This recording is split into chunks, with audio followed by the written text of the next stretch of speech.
In this one, I'm going to read out Fadhbanna saoire. Make sure to listen to this or download it if you want to study while you're on the go or just to understand how the words should sound. Pictiúr a hain. Lá amháin síon clowní húma síos le chéile tar éis an duine. Dear Mom, bhí mé féin agus dad ag sábháil ar feadh tamil inis agus toisc go bhfuil an áirteist arsúla goibh an bhliain seo chuing racha míad ar saoire im mbliana. Deir dad go ndearna sé píosa taide ar an Idirlín agus go rachaigh sé go dtí an gníomhar taistil ag an deir seachtaine chu níos mó eolaithe áil. Tá an cúpla, Pól agus Síle, ar bís faoi seo agus tá siad ag tanú go mór leis. Pictiúr dó. An pictiúr dó feicim míad an clown amón córá leis an gníomhar taistil. Deir dad le go bhfuil an rá a déantacha go ndeachaigh na páistí ar an Idirlín agus gur phioch siad Malaga mar cheann scríbe. Deir si go bhfuil rá mór óstáin ann agus go bhfuil ionadaí acu ann.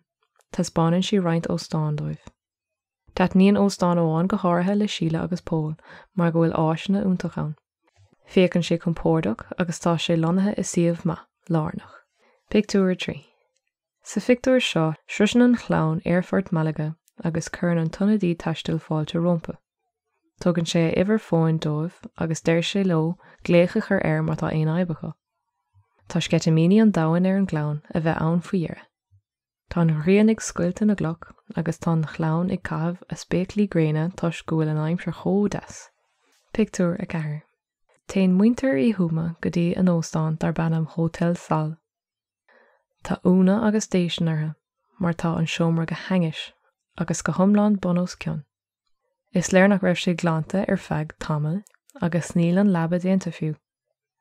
Téann an tathair go dtí an fáilteoir chun gearán a dhéanamh faoi crá an tomra. Deir sé go bhfuil fánathar fannacht an óstáin eile. Ag an am céine, chuireann an bháthair gléic ar an ionadaí chun an scéile insint agus a míthóstacht a léirú. Pictiúr 5. I pictiúr 5 feicim míad muintir í húma i mbun córá leis an ionadaí taistil arís. Gabhann sé le scéal ó faoin óstáin agus míonn sé go bhfuil stailc arsúil faoi láthair agus gur bé sin an fá nach raibh an seomra glán.